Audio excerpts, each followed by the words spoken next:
Good afternoon, everyone, and welcome to another Cat Chat Live webinar.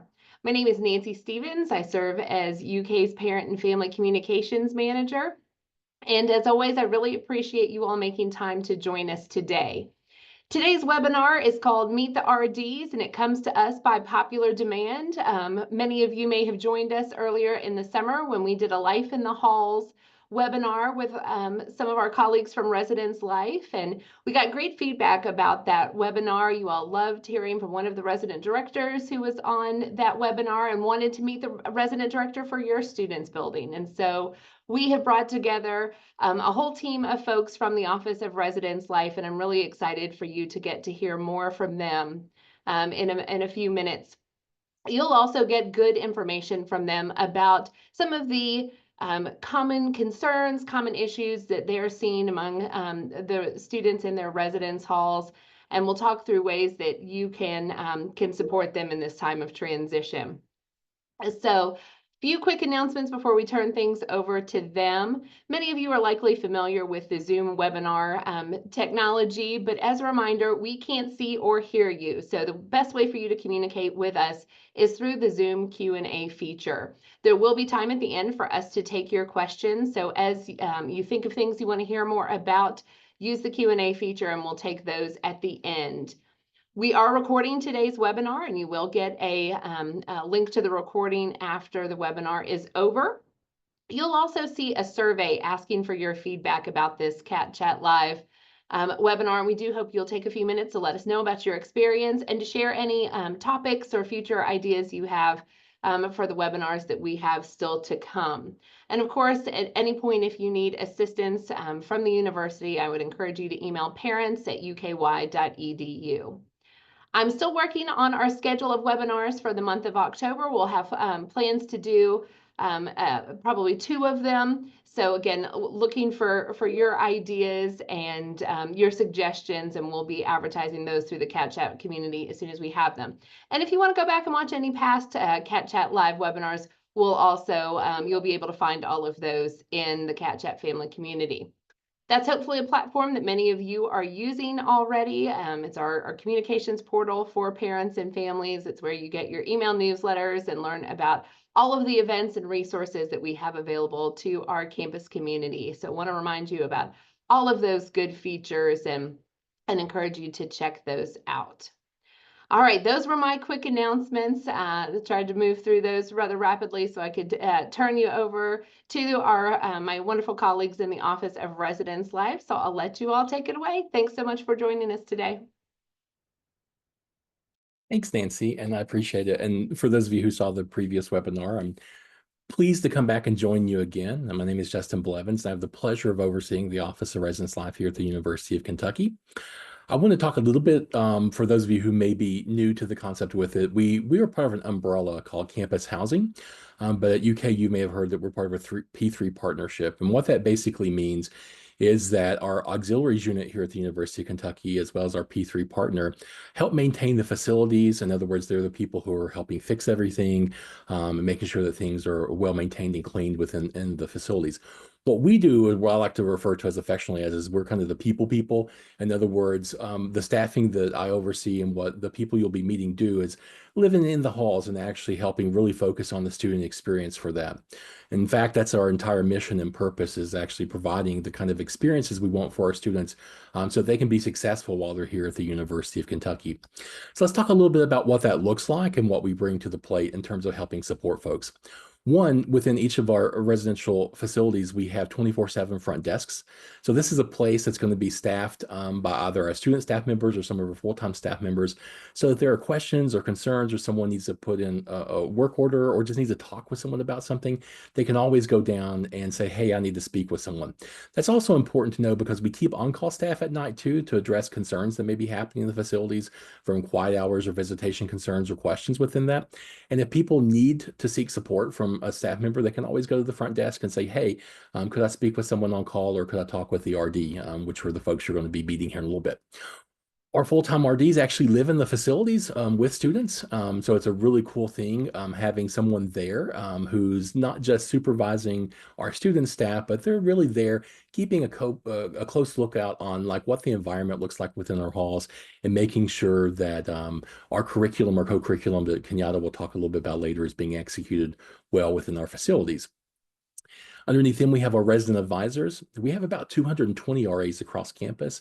And so RAs typically have somewhere between 35 to 40 students assigned to them on a floor or wing. And those are going to be the folks that they're going to be checking in regularly with to make sure that they're having a good experience, as well as being just that kind of support person for it. And we recognize that, for especially our first time full-time students are coming to college, this is the first time they've gone through this. And having someone who can mentor them through that experience, who's actually had those experiences, I think is a great asset and benefit for that with it.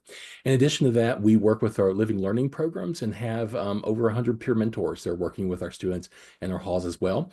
And then our desk clerks also help staff the front desks for our courtesy kind of desks once they are with it.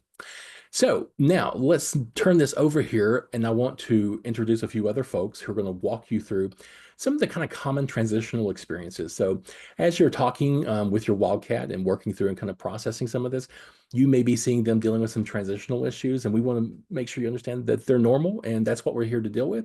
And so firstly, let me introduce to you Jimmy Jones. And let him talk a little bit about homesickness and those experiences that our students may be having. Hello, everyone. My name is Jimmy Jones. I am the Associate Director for Academic Initiatives and Living Learning Programs. And so I've been with Residence Life for quite some time, and I've seen this from various standpoints as a student staff member and as a professional. Homesickness is so common for our students, especially coming on campus this large and this size. For a lot of students, they're coming from smaller towns, smaller counties, or maybe their residence hall has more people than their high school did. And so it's a little overwhelming, and change is overwhelming as well. And so it's pretty common for our students to express some concerns of homesickness and loneliness or isolation, even though they're surrounded by quite a few people. And so some strategies that you all can do with this, to help us combat this homesickness for our students, are encouraging them to have routines, balanced communication that looks like with you, with people that they care about, also with their roommate, as well as also space. And so encouraging them to be involved and getting involved on this space because they are living with us. This is their campus, and so they need to get used to being around in the campus life. There are all kinds of programs and events that typically happen on campus for our students outside the residence halls, as well as inside the residence halls. And that's where the Residence Life Department takes control, really, inside those residence halls.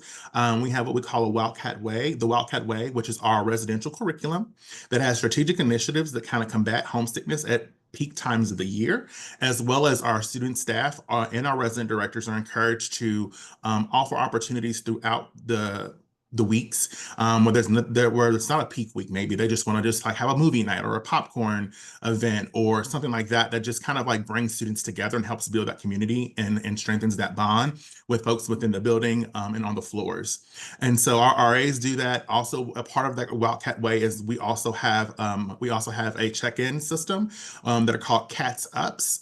And so that's when your RA and your student have a one-on-one conversation, and they fill out a survey prior to, and then the RA kind of comes back with those answers and says, talk to me a little bit about why you marked this as that you're feeling a little lonely or a little homesick. And so that way we can actually have eyes on your student and see how they're truly feeling. And so sometimes things from a survey can't be interpreted. Sometimes you have to actually lay eyes on a student. And so our RAs work to complete those and work with their students individually in the residence halls. And they share that information if we do have students that are concerned or students that are expressing homesickness or loneliness.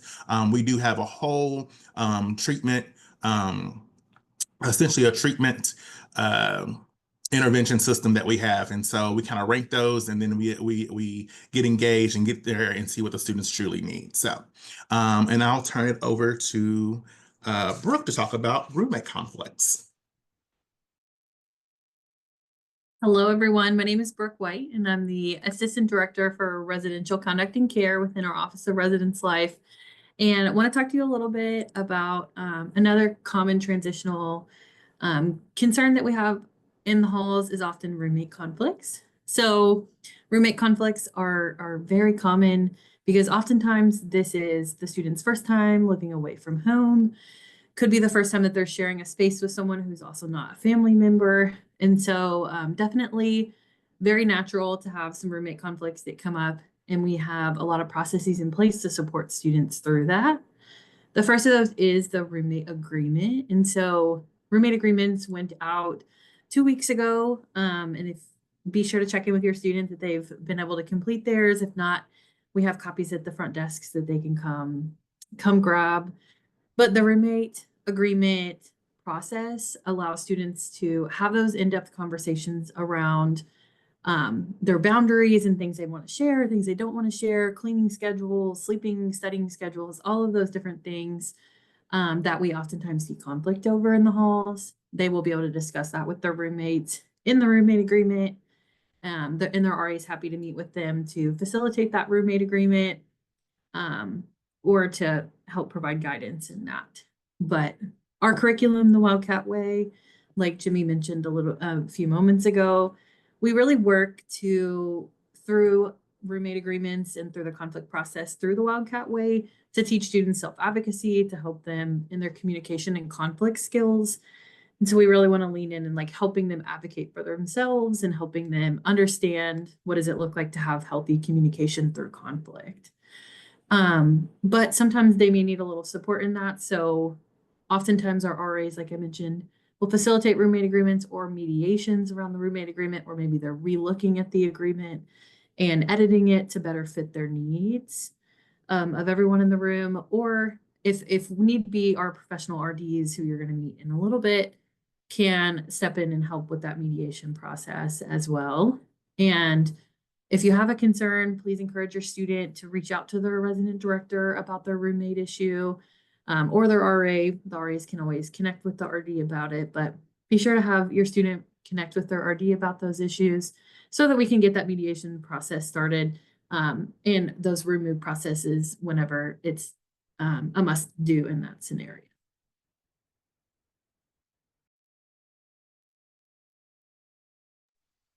All right, I'm back again.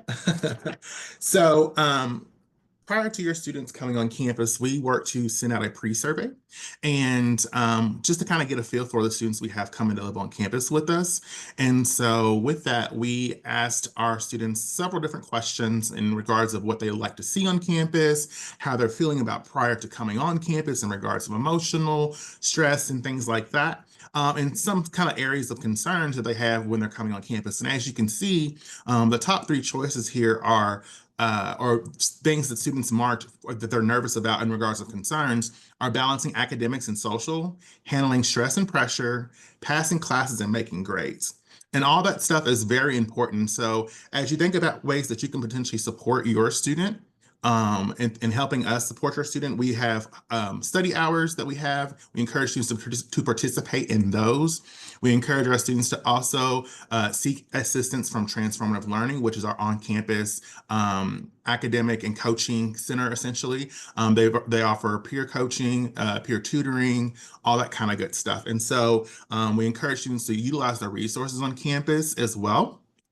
Especially as we notice that students are getting academic alerts and things like that, we also want to help their advisors. And so sometimes the communication between us as academic advisors with us and their academic advisor is very open, especially if the student hasn't made their advising appointment, or maybe we're seeing some concerns from the students' academics and how they're showing up in the residence hall, and maybe something that may be going on in regards of like a roommate conflict, as Brooke mentioned earlier, maybe impacting their grades or their stress level and things like that. And so we can kind of communicate back and forth so all of our campus partners are aware and in the loop, and we all can come together and wrap around and support your students while they're here on campus.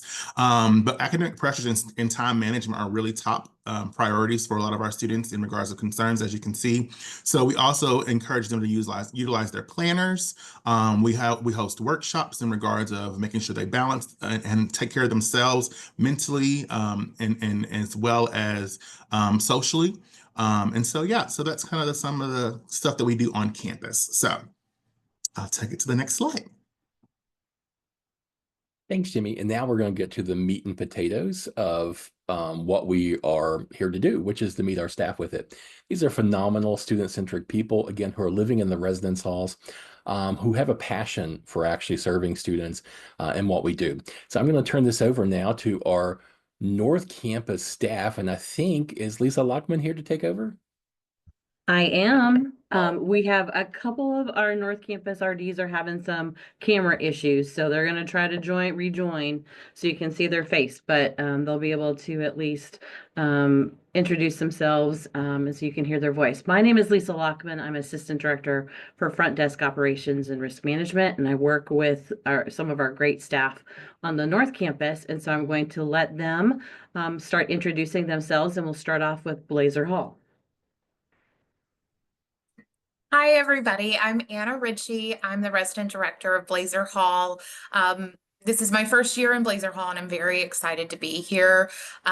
We have a couple LLPs, living learning programs within Blazer. We have the International Village LLP.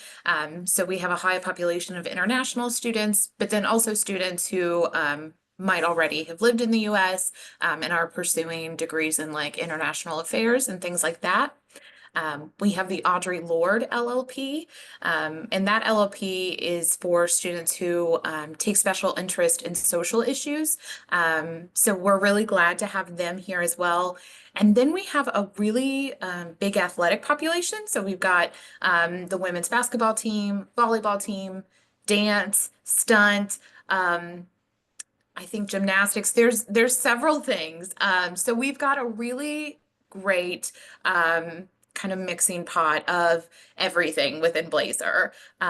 We're also the northmost hall on campus, so we have very easy access to like downtown. So we utilize that for maybe escorting students to go to like I think the Latin Festival is coming up in a couple days. So we might go to that. So we're just in a really great position on campus. We have a lot of great students, and it's just wonderful to be here and get to work with all of them. All right, we're going to move down to Boyd Hall now. Hello, everyone. My name is Seth Corlett. This is also my first year serving as the resident director in Boyd Hall. Boyd Hall is one of our upperclassmen facilities, so most of my residents are second or higher year students. We are also home to the LLP for transfer students, so we have about 20 or so students living in the building who have transferred here from a different institution, and of course that's a very different transition than a lot of our other college students make, and to being able to support that population is great. I've got a great team of 10 RAs that work within the building, who are some fantastic leaders from across campus, working within the population. I'm very new to the university, but really enjoying my time here so far, and love being able to bring the experience that I've built in previous roles to University of Kentucky and serve your students and population. All right, now Holmes Hall. Hi, everyone. My name is Alex Duenzel. I'm the resident director at Holmes Hall. I got here to Holmes Hall late October last year, so it's almost been a full year. Whoop, whoop. And it's been the best year. I love the Holmes Hall community. It is so fun. So we have the Creative Arts LLP and the Leadership and Service LLP. We also have some general population students. But honestly, most of our community is really based around that Creative Arts LLP and our creative arts students.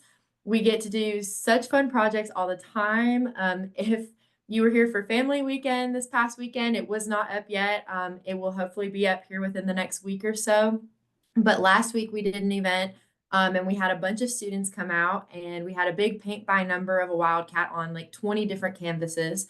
So we will be putting that up in Hall very soon. So if your wildcat lives in Holmes Hall and you're going to come into the hall within the next couple of weeks, definitely be on the lookout for that, or have your residents send you a picture of it, because it was a really cool event and a really great time for them to get to meet each other. And as far as the Leadership and Service LLP, we've got some really fun stuff in the works for the winter time, and with some events that we can do. They are very based around that leadership and service aspect of doing service projects for others in the community of Lexington. So it's really my spiel with it, but happy to be here. Thank you. All right, next up is Jewel Hall. Hi, everyone. My name is Jamie Young, and I'm the resident director of Jewel Hall. Within Jewel, the community is largely comprised of first-year students. We're resting at around 90% right now of our population being first years. Within Jewel, I have an RA staff of 19, and in addition to myself, I also have 2 assistant resident directors who also serve alongside of me within Jewel Hall. We have 1 LLP, which is the College of Communication and Information. Within Jewel, definitely with the community, right? So our front desk is staffed 24/7, like all other halls, but at this front desk, it is a very common occurrence to walk in and students just stop by to say hi and have a conversation, right? And so we definitely pride ourselves within Jewel on having that desk as like a communication hub where students can feel comfortable dropping down at the desk, even if it's just to say hello. I often share with the students, don't feel like you just need to stop by my office when something is wrong, right? My door's always open. So I also ask that you encourage your student, if they reside within Jewel, to also stop by and say hi. I have a little candy bucket, that I think they would enjoy. So I look forward to seeing your student.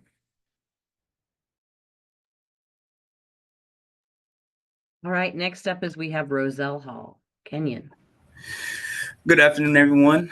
My name is Kenyon Harper Jr. I'm the resident director of Roselle Hall. We house about 155 students. We are actually smack dab in the middle between Holmes and Jewel. We are on the north side of campus, right across the street from the student center. Roselle, as I described it, is a close-knit community with only 155 people. That allows for 6 RAs to get to know all their each of their 24 residents. So here I have pretty much an open door policy. Anytime a student needs me, I make sure to refer them to my RA or myself. If they need to talk to me personally, they can always get a hold of me. So I extend that just to not residents, but all students who are across campus. So just any way they could need support, I want to be able to provide that for them.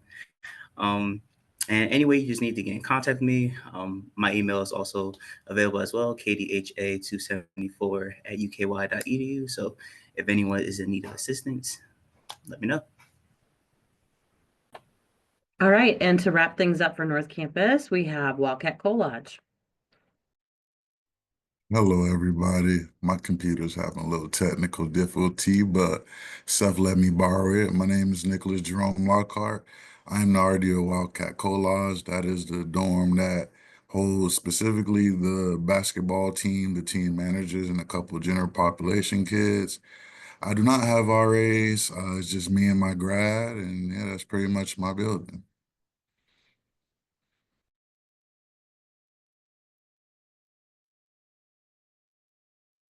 Hello, everyone. My name is Susan Wilton, and my role is Assistant Director for Engagement here at the Office of Residence Life. And I have such an honor and privilege to get to work with the full-time resident directors who are supporting with the Central Campus Residence Halls, a number of them. And so I'm going to just pass it right away to Shelby to introduce herself and her role in Donovan and Johnson Halls. Hello, I'm Shelby Hirschenrader. I am the RD of Donovan and Johnson. And just a little fun fact about us is we are actually twin buildings and they mirror each other exactly, so they look identical. And we are also nicknamed Dojo, just so you guys can have that information if you ever hear your kids talking about, oh, I live in Dojo. It's not both buildings, obviously, but it's one or the other. My office is in Johnson if anybody ever needs me. I like to go back and forth as much as I can, though, throughout the time that I have during the day. I have been in this role. This is my first year also here, and my first year under Donovan and Johnson. I have been an RD for 3 years prior to this at a different university. We maintain about 600 students in our buildings, and they are all first-year students, pretty much. Maybe a few people aren't, but majority of our building is first-year students. And And yeah, I think that's it. My contact information is listed below, but just in case, you can also email me at shelby.hershenrader@uky.edu. Hagen Hall and the resident director, Michaela Seifert. Hi, my name is Michaela Seifert. I use she, her pronouns, and I'm the resident director in Hagen Hall. I am one of the veteran resident directors here on our staff and have been previously a resident director on South Campus in 2 different buildings, but now I'm here in Hagen. Hagen is very unique this year as we house 2 different LLPs. We have the Community of Scholars LLP and then the Honors Residential Experience. Both of those are in partnership with the Honors College, so our community is populated with a lot of honor students, but also some general population students, mostly science majors who are trying to get closer to their classes that are on this side of campus. Yeah, so that's a little bit about me and Hagen Hall. Jess Anderson in Lewis Hall. Hello, everybody. I'm Jess Anderson. I am the RD here in Lewis Hall. This is my 2nd year here. Prior to this, I did not work in residence life, so I've been really excited to get to go on this journey with all my awesome staff and students. We have just over 360 students in Lewis Hall, give or take, and most of our students are first-year students. And similar to Michaela, we have the Honors Residential Experience. Lewis Hall is very unique in the fact that it is connected to the Honors College. A lot of resident rooms are actually on top of the Honors College. So we work very closely with them. Most of our students are first-year students. And if anybody ever needs to get a hold of me, please feel free to use the contact information below. And I'm always happy to have students stop by the front desk and I can talk to them too. Thank you. And Tara Holland is the resident director for Smith Hall, Baldwin Hall, and Ingalls Hall. It kind of operates as a complex, and the 18 resident advisors that serve there support with the front desks and the programming of all of the halls collectively, those 3. And she's actually out of town on vacation, but each of the buildings have their own unique front desk, and they have staff that are available, and so those names are also listed for our 8 to 4 staff that serve at the front desks. Additionally, Lynn White had technical issues, and we've been trying to get her on this call, but just is having too much of a technical glitch to get on. But she is actually the resident director at University Flats. University Flats predominantly has apartment-style housing, and so it's a very attractive option for returners who want the opportunity to have a pseudo off-campus style apartment, but with all the amenities and conveniences of being on campus. There's also a graduate student wing that is part of the University Flats complex as well. So her contact information is listed there as well. Well, hello everyone. My name is Brendan Miller. I am Assistant Director for Staff Training Development here in Residence Life, and I also have the distinct honor and privilege of also overseeing parts of our Woodland Glen or South area of campus. So to start, we're going to start with Shelgren Hall. Susanna Machinga is unfortunately out of the office today, but she is the resident director over in Shelgren Hall. Shelgren Hall is primarily a first-year building, suite-style housing. They also house our first-generation living learning program. So, and about 40% of the students that live in Shelgren identify as first-generation students. So very exciting there. I'm going to turn things over to Tanisha Smith with Ball Hall. Hi, I'm Tanisha Smith. I'm the resident director in Ball Hall. November, it will be a year of me being here. We don't have any LLPs. We have general populations, all different ages, all different majors. We have the bus stop right in front of our hall, so you can never miss the bus. We have the library across the street. And if your student lives in my hall, they'll mostly basically say like, that's the girl walking her dog every day. So I would say I am very active and usually out at the front desk, so anyone can stop by and say hello. Thank you. Next up is Pigman Hall with Mac Beecraft. Hello, everybody. I am Mac Beecraft. I'm the RD of Pigman Hall. This is my third year as a resident director. So Pigman Hall is a relatively big hall. We have like over 800 residents in here this year. We get the opportunity to have the engineering LLP in our hall. We have 24 RAs, graduate assistant, along with one community administrative assistant. It's a pretty big building. And then my contact information is down here. If you have any questions, feel free to email me. And then the front desk phone is also on there. So if you have any questions, feel free to call. Great, thank you, Mac. Next up is Drew Johnson, who's the RD in Woodland Glen 4. Hello, everybody. So my name is Drew Johnson. This is my second academic year working in Woodland Glen 4. We have about 610 residents currently and 21 RAs that I supervise. We have the Cafe Living Learning Program, which stands for the College of Agriculture, Food and Environment. There's about 170 residents in that and 6 RAs who kind of focus in on that LLP specifically. We also have I think the majority of student athletes on campus live within this building just because we're on the south side of campus, so we're close to a lot of the sporting events and facilities anyway. We also are open basically 24/7 year round. We're a break call housing, so we're open on the breaks, and that includes summer as well. So it's a good place to be at if you're looking to be here no matter the time period. All right, thank you, Drew. And last, but certainly not least, is Kelsey Thorpe, our resident director in Woodland Glen 5. Hi, everybody. I'm Kelsey. I'm a third-year resident director here on UK's campus over Woodland Glen 5. This year, I'm also a VIP intern on campus.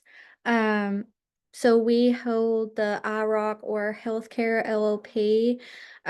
It's very academic focused, so we have a lot of great RAs and peer mentors that spend a lot of time doing intentional programming and activities around healthcare. We are a smaller building, so we have about 250 to 260 students. So we have a really good ratio of RAs and peer mentors on each floor. So if you have anything, please feel free to reach out.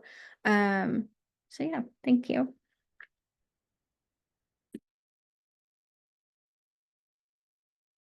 Okay, and that's our 3 different sections of campus that we have. But we have a couple other slides we'll go over before we get into our Q&A with you all. But one of the things I wanted to kind of reiterate is the reason why we have the staffing model that we do is we recognize, especially for our first-year students coming on campus, that it's a lot to navigate. It's a large campus. There are a lot of different resources and things here. There are a lot of different things to do. So our staff are actually fully trained in understanding what those resources are and how to make referrals and make connections with students. And so it's a real huge emphasis on what we're going to do is try to connect students with other people, connect students with resources, connect students with campus. And that's really what we see as part of our mission for doing with that. So let's talk a little bit about student engagement and how we do that. Let's first look at our BB Involved system that we have on campus. So I'd love to just take a minute and talk with you about this fantastic resource that we have on campus that's available to us through a web portal, and it's called BB Involved. Essentially, it's this fantastic event placeholder directory for student organizations, all sorts of opportunities that University of Kentucky has for students to get connected and engaged with opportunities, whether that's for social belonging, well-being, or academics. But we in Residence Life truly love to make sure that we're having events that engage the students right where they live and help them make friends quickly and throughout their time here at UK. And so on BB Involved, which again, they access online, all living learning program events, hall events and campus-wide student activities are all listed there. And so it's just a great one-stop shop for residents to be able to go and check out what's going on campus tonight, this week, etc. Another thing that is super useful is the connections that it has for student organizations. And so the entire directory of over 600 student organizations on campus, each student organization has its own unique page. They post minutes from their meetings and photos and all the different things that are related to what their offerings are as a student organization. And so it's a really unique, we're really fortunate to have the ability to make everything so accessible for students to tap into the great resources and opportunities on campus. A quick stat is there were 729 events hosted last year with 17,686 students involved. And so that's just a piece of the pie of what's going on as far as all the things that are going on campus. And we're really hoping that as you learn about BB Involved today, or if you've heard about it before and talked with your student about it, that you would just reinforce the idea of how much good stuff and good information is taking place every single day on campus, and that BB Involved is a wonderful place for them to figure out what's going on. They can RSVP for events. It's just a great place for them to gather that information and be engaged. Thanks, Susan. And one of the things that you all have heard a lot about is what we call the Wildcat Way, which is our co-curriculum. So I'm going to turn it over to Kenyatta Jeter to talk with you all a little bit about some of the events and ways in which we support students through their transitions in college. Thank you, Justin. Hello, everyone. My name is Kenyatta Jeter. I am the Associate Director for the Student Experience on campus. And so my role is to maintain our residential curriculum, the Wildcat Way. As you heard from some of my coworkers, there are several strategies that we implement with the Wildcat Way. And one that I wanted to hone in on is our signature events that we host throughout the months. And so we just wrapped up the roommate games, and that was all to promote to our students to actually do their roommate agreements. And so we want to make sure they are able to manage any kind of conflict that arises and able to talk about their personal schedules, their personal needs, anything that they need to discuss to live comfortably with someone else in the room. And so really took some time and forethought to think through how can we help promote that conversation. And we took the week to do some conflict management skills. We watched Inside Out 2 on the weekend. And so just really thinking through how we can promote them completing their roommate agreements. And so those are coming up due this Friday. So really hoping that you all will encourage your students to definitely make sure they get that roommate agreement completed. Another signature event that we are hosting in October is our Mocktoberfest. And so this event is all about promoting healthy behaviors regarding drinking. And so we have several campus partners partnering with us on this collaboration to really try to get our students to think differently about drinking, the amount they're drinking, what they're drinking, when they're drinking. And so just to have a better mindset and healthier behaviors around drinking. And so that's the goal of Mocktoberfest. And then we have our Impact Week coming up toward the end of October. And this is to talk to our students who may not have talked to us during our first iteration of CATSUP sessions. Again, with those being intentional conversations, we just want to make sure that we are doing sort of a checkup with your student while they're here. And so I tell the RAs to think of it as though they're going to the doctor. You know, you get your blood pressure checked, your temperature checked.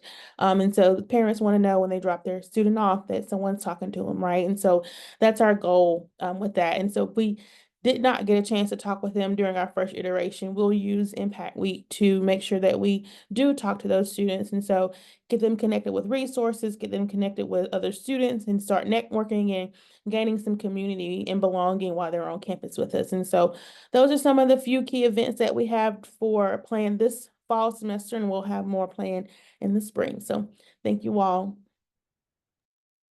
Yeah, that's one of the things that we often talk with parents about. That they'll say, "Hey, my son or daughter are saying that there's just nothing to do on campus," and so it's one of the reasons why we want to make you aware of BB involved in some of the activities going on, because there's often lots of things going on around them, but just getting dialed in and connected to those events and those resources is what we're hoping to do with it. One of the things we probably should have mentioned at the beginning, by the way, is that all of our contact information, if you were trying to feverishly take a screenshot or write it down as you went, is actually on our website. So if you go to studentsuccess.uky.edu/residence-life, we're all going to be on there. You can find our central office staff that you've been introduced to, as well as if you go to our hall staff pages, you're going to be able to get the email and office phone lines for all of our RDs and folks who are introducing themselves here today with it. Our main email address, in case you just want to get up with someone and you don't know who to direct the question to, is reslife@uky.edu. So please feel free to use that. And our main office line is 859-257-4784. So please, again, feel free to use any of those things for any questions or comments or things that may pop up, or if you just need someone to talk to about situations or things or seek some advice with it. Okay, I think that's going to conclude where we're at for everything now. Nancy, if you want to go into the Q&A session.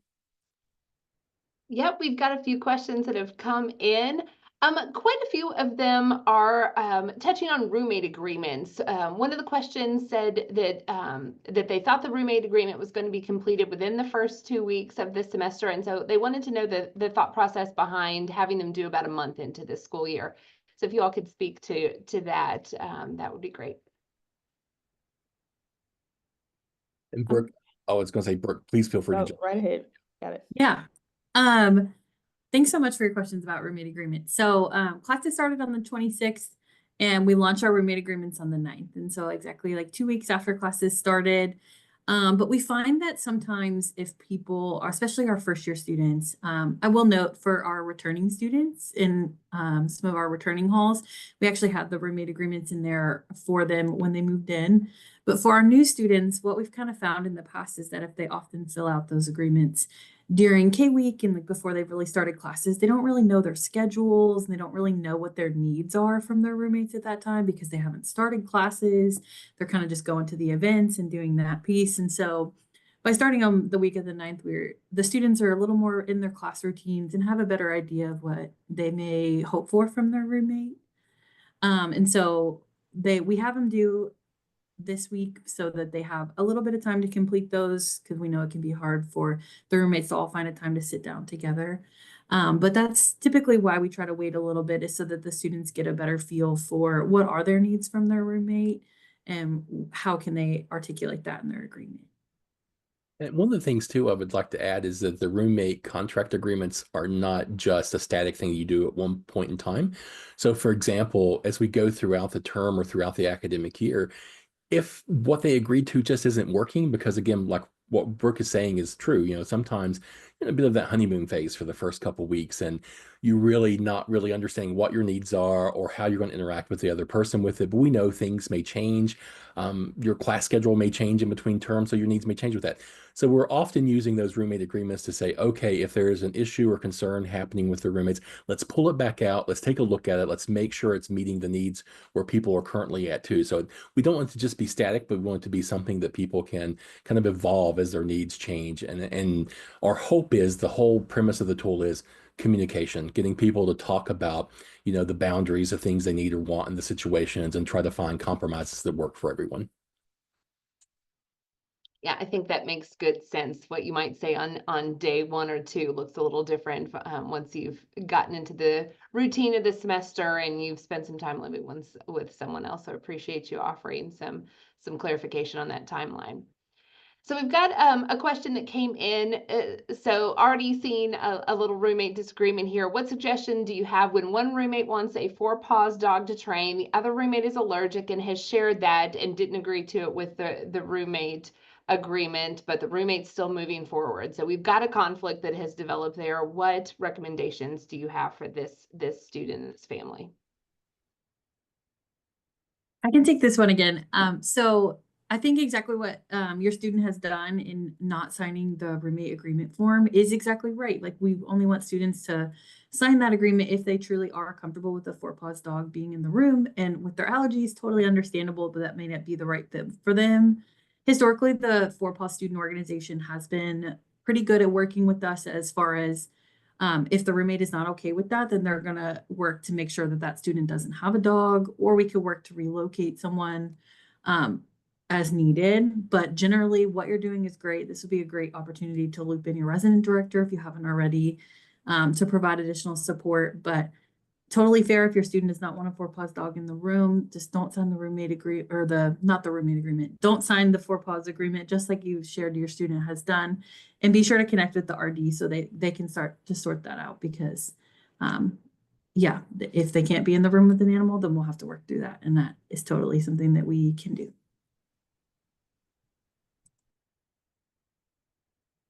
Thank you for that. So I've got a couple of questions where families are trying to get a sense of how often their student should expect to see their RD or their RA, and what those interactions look like. And that may look different in different size buildings. So would welcome anyone who wants to speak to, you know, how often residents should expect to see RDs and RAs. And I can provide a little bit more context with that too, Nancy. And you're hitting the nail on the head that as you heard, as the RDs are introducing themselves, that some folks have 800 students, some folks have 200 students, right, with it. You should see them at the front desk, though. So basically, as students are coming and going, you'll see your RD there with it. But it's unlikely that the RD will be necessarily communicating unless they're sending out emails to the community or whatnot with it individually with them. That's one of the reasons why we have RAs designated to have about 35 to 40 people with it. They're going to have 2 intentional kind of goal setting conversations through our Cats Up sessions each semester, but they also have community meetings monthly wherein they're going to talk about what's going on for the month, some of the priorities and things that are happening, and announcing some of the key events with it.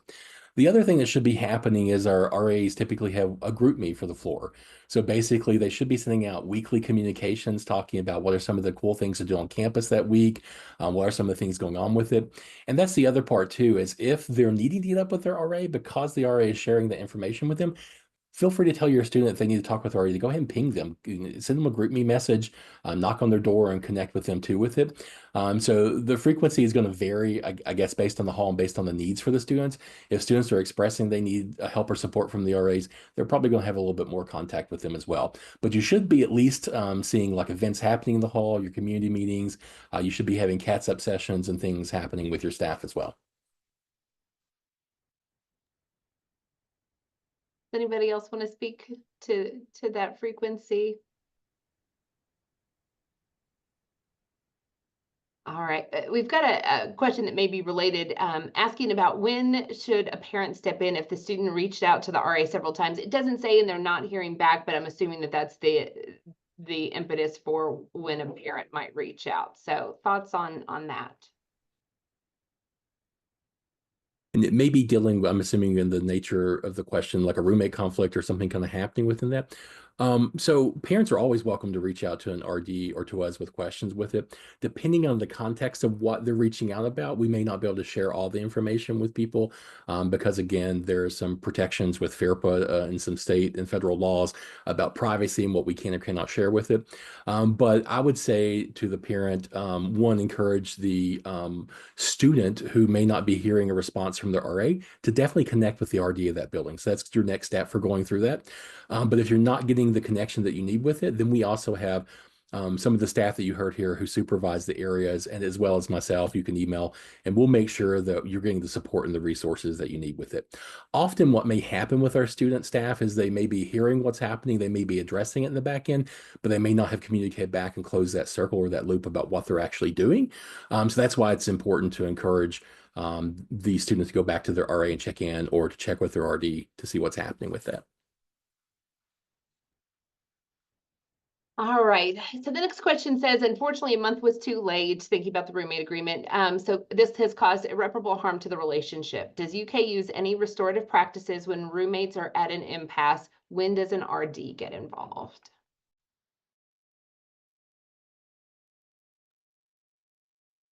I'm back again. So yes, we definitely always want to work through students. Like I mentioned, our curriculum is built around helping students have that healthy communication and that self-advocacy for themselves. And I'm sorry to hear that it's caused some harm in your students' relationship.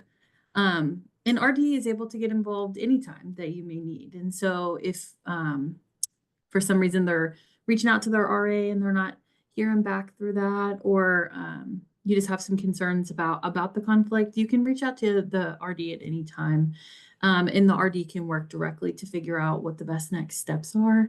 But absolutely, we work through a lot of one-on-one mediation as well as group mediation, and really helping folks to be able to work through that conflict. Our Office of Student Conduct also does conflict coaching for students one-on-one. So if your student wanted to come talk to a third party who's unrelated about like how to talk to their roommate about a concern they're having, then our Office of Student Conduct has that conflict coaching resource for students that's right on their website, and that students could sign up for if they wanted to talk to somebody else about some different ways they may be able to approach that themselves. But we're always happy to get involved in the Office of Residence Life and assist where we can. But just did want to share that additional resource to students as well. Brooke, you may get to take this one too. It says, what's the next step if a student has worked with the RA about this, students in the room above creating lots of noise at all hours of the night? A student feels like the RA has done everything they can do, including talking to the RA on the other floor. Yeah, absolutely. So noise can definitely be harmful to the community as others are trying to sleep and study and engage in ways that are productive. But I would just encourage you to reach out to the desk. It's really nice, like Justin mentioned earlier, that we have a 24/7 desk, as well as always have RAs that are on call, because the RAs can go up and address the situation in the moment. It's best for us if we're able to address noise in the moment. And so they can always call the desk, they can come down to the desk. The RAs can go up and talk to the residents who may be causing additional noise. But we do have quiet hours as part of our university housing community standards. So any weeknight, so Sunday through Thursday, it's 10 p.m. to 10 a.m. And then on Friday and Saturday nights, it's midnight to noon. So it's always a 12-hour period there. And that is part of our conduct process. And so if we're having repeated noise, we can pull the students in through our conduct process and work through that with them to make sure that they're understanding the impact on community that they're having. And so if they're continuing to have issues, I would encourage them to be sure they're reporting it at the desk at the time, and we will be sure to address it so that we can start to work and limit that community impact from the noise. Thank you, Brooke. So higher education has a language of its own, and certainly there are a lot of acronyms around here. So we've got a question and had one earlier asking about what an LLP is and what the difference is between RDs and CAs and all of those good acronyms that we've mentioned. So any clarification around that language? Yeah, and I think Jimmy Jones had to pop off, so I'll jump with the LLPs first. We'll start there with it. It's a living learning program.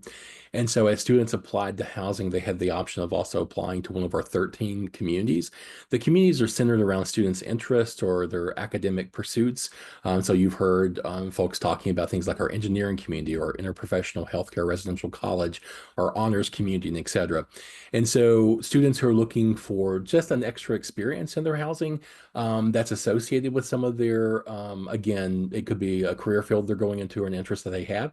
These are great ways to get involved on an extra level with it. So when you hear peer mentor or living learning program, that's what we're talking about, or the communities that we actually house within undergraduate housing as well. So resident director is going to be the full-time staff member who's going to be living in our facilities and overseeing the facilities. So they're going to be like the supervisor of those facilities, right? Our community administrative assistants, that's what a CAA is. So they're essentially the administrative support for the residence hall. But since we're Residence Life and we're about community, that's why you have the C in front of it. So it's community administrative assistants. They're going to work the front desks and manage kind of the office area from that 8 a.m. to about 4:30 p.m. Monday through Friday. So they're going to be the folks as people are coming and going and getting packages or whatnot at the front desk, and they're kind of supervising our payroll and kind of business operations there. They're going to be people who are going to be engaged with that. Did I miss any of the acronyms, by the way, Nancy? I don't know. I think that was it. Well, we're coming up on an hour, so I want to start wrapping us up, but want to give you all a chance to put in a plug for the fact that the housing application for next year is open. So what should families know about that process for their students? Oh, absolutely. So yes, the housing application has gone live for students who are returning to campus housing, which means you're currently in housing and you're looking to come back for the next year. It'll actually be in October before we'll actually start the room selection process. Our housing assignment staff will email people about the wave or the time periods in which they'll be assigned to be able to choose their spaces. So be on the lookout for that if you've already completed your housing application. And again, those waves and the ability to choose spaces for the upcoming year will be based on chronologically when you completed your housing application, and then also the availability of the spaces once you get there during your wave with that. But yeah, that's coming up soon. I'd say that we probably already had somewhere around 3,000 kind of completed applications in the first month with it for campus housing coming up. So looking really popular for the upcoming year. Well, there's certainly a lot of advantages to being in the halls, and the staff and the community that you've described today, and all of the events and resources that you have are certainly a big draw there. Well, we so appreciate you all making time and allowing us to take over your staff meeting today so that our families could get to know you all a little bit better and get to know more about the Office of Residence Life. Families, if you think of any other questions that didn't get addressed today, you're always welcome to email parents@uky.edu. We're happy to get you connected to Residence Life or to any other resources that we have here on campus. But we appreciate your time and attention. Res Life, you all are wonderful. As always, we appreciate the work that you do caring for our Wildcats. I hope everyone has a great rest of your day, and go Cats. Bye.